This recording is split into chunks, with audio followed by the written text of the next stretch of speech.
नमस्कार बंधुरा आज आमी तोमादेर এই ভিডিওটার মাধ্যমে হেয়ার কেয়ার সম্বন্ধে কিছু বলবো। তো পুরো ভিডিওটা দেখতে থাকো আর ভিডিওটা ভালো লাগলে লাইক কমেন্ট শেয়ার অবশ্যই করবে।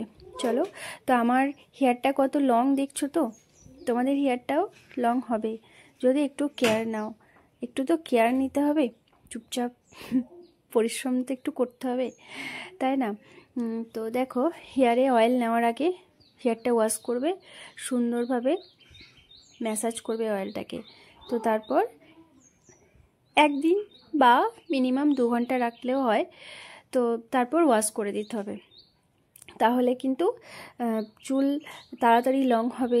চুলের গোড়ায় যখন আমরা তেল দিই তখন কিন্তু চুল আরও আলগা হয়ে যায়, তাই তেল দেওয়ার পর খুব একটা জোরে আঁচড়ানো যাবে না, বেশ খুব সুন্দর করে আঁচড়াতে হবে। আর আমার হেয়ার কত সিল্ক দেখছো তো, আমি আগেও বলেছি বা বারবার বলে থাকি, এটা কিন্তু আমি বারবার ইউজ করে থাকি। মেথি, আমলা মেথির প্যাক ভীষণ ভীষণ ভালো, ভীষণ ভালো।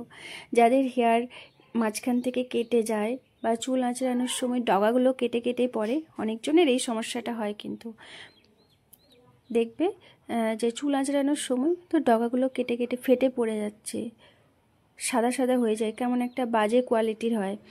তো সেই কোয়ালিটিটাকে সুন্দর করার জন্য আমলা মেথির প্যাক লাগাও, ভীষণ ভালো। আর এর বাইরে তো আমি যেগুলো নিই সেই প্রোডাক্টগুলো তো আমি ট্যাগ করি, তোমাদের যেগুলো ইচ্ছা তোমরা নিতে পারো। কিন্তু ঘরোয়া যে প্যাকগুলো আছে একটু ট্রাই করে দেখো, তোমরাই বলবে ভীষণ ভালো।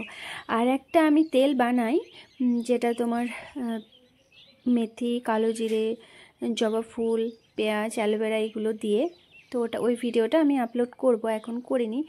তো ওই অয়েলটা ভীষণ ভালো। ওটা মোটামুটি মানে খুব বেশি পরিমাণ করলে হবে না, মোটামুটি 7 দিন মতো লাগানোর বা 5 দিন মতো লাগানোর সেই পরিমাণটুকুই করতে হবে, বেশি করলে না।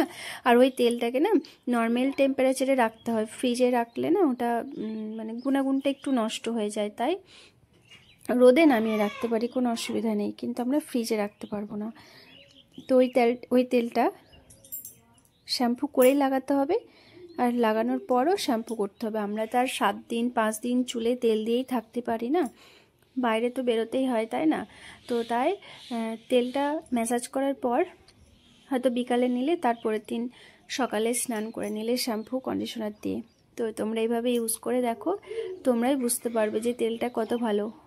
অনেক মানে চুল ওঠা, যেটা আমাদের চুল উঠে যাচ্ছে, হেয়ার ফল হচ্ছে, সেগুলোও কমে যাবে, আর অনেক বেবি হেয়ার হবে।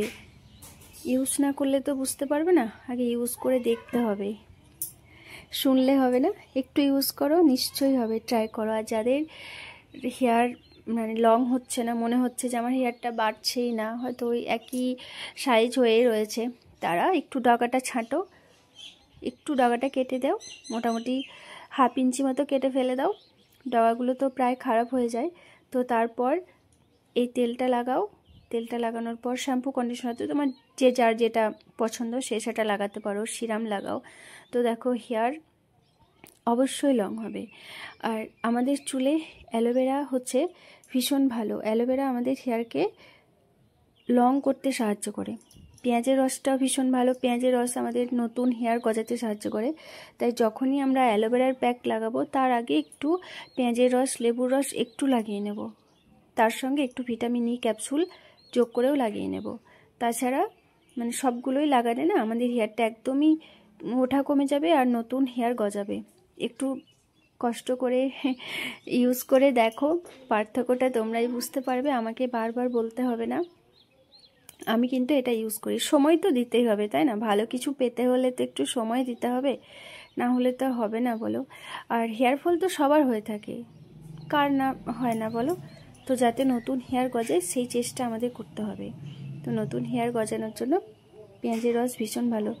আমরা তো এখন এই মানে আগে যে পেঁয়াজটা হতো না, যেটাকে আমরা বাংলায় ছাঁচি পেঁয়াজ বলে থাকি, তো ওই পেঁয়াজের রসটা বেশি কার্যকর। তো ওটা সবসময় আমরা পেয়ে থাকি না, বাজার থেকে হয়তো ওটা আনতে হয়।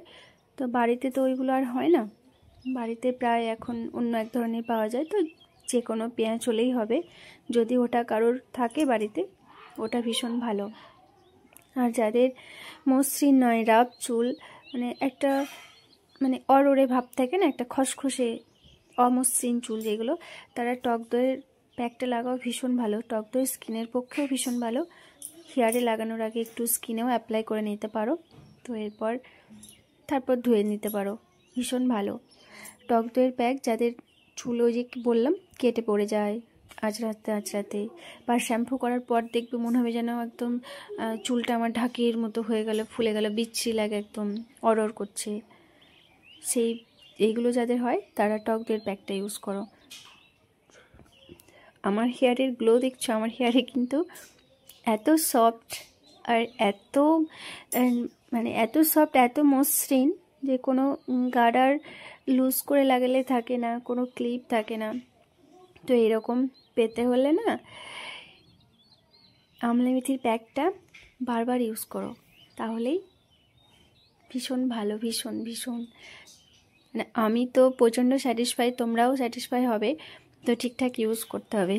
আর ভিডিওটি ভালো লাগলে লাইক কমেন্ট শেয়ার অবশ্যই করবে। আর কারোর কোনো সমস্যা থাকলে আমাকে কমেন্ট করবে। হ্যাঁ, সবার তো সমস্যা একরকম নয়, তো আমি জানতেও পারবো না, হয়তো ইউটিউব থেকে ফেসবুক থেকে সবাই এগুলো ট্রাই করে, তো সত্যিই ভালো। যার যেরকম সমস্যা থাকে তো সেই সমস্যাগুলো তো সমাধান করতে হবে, তাই না? আর এখন তো হোয়াইট হেয়ারের সমস্যা প্রায় জনেরই হচ্ছে। তো আমরা যদি প্রথম মানে একটু বয়স হলেই না, মানে 30 কি 35 এরকম হলেই না হোয়াইট হেয়ারের সমস্যাটা হচ্ছে। তো হোয়াইট হেয়ারের আগেই না আমরা যদি এইগুলো একটু কেয়ারিং করি না, তাহলে কিন্তু আমাদের হোয়াইট হেয়ারটা আর আসবে না। হয়তো আসবে, একটু দেরিতে আসবে, কিন্তু বয়স যদি কম এজে এরকম হোয়াইট হেয়ারের সমস্যা হয়ে যায়, একটা কেমন লাগে না? তো আমার মনে হয় কেমিক্যাল দেওয়ার থেকে আমরা ঠিকঠাকভাবে যদি যত্ন করি, কেয়ার নিই, তাহলে কিন্তু আমাদের হোয়াইট হেয়ারের সমস্যাটা আসবে না, আসবে হয়তো একটু দেরিতে। তো চলো, যেগুলো বললাম একটু ট্রাই করে দেখো, তোমাদের হেয়ার ভীষণ সুন্দর হবে, ভীষণ ভালো হবে। তো একটু কষ্ট করে ট্রাই করতে হবে, তাই না? কষ্ট না করলে তো ফল পাওয়া যাবে না, বলো? আমিও কিন্তু হেয়ারটা নিয়ে অনেক সময় দিই, অনেক কষ্ট করি।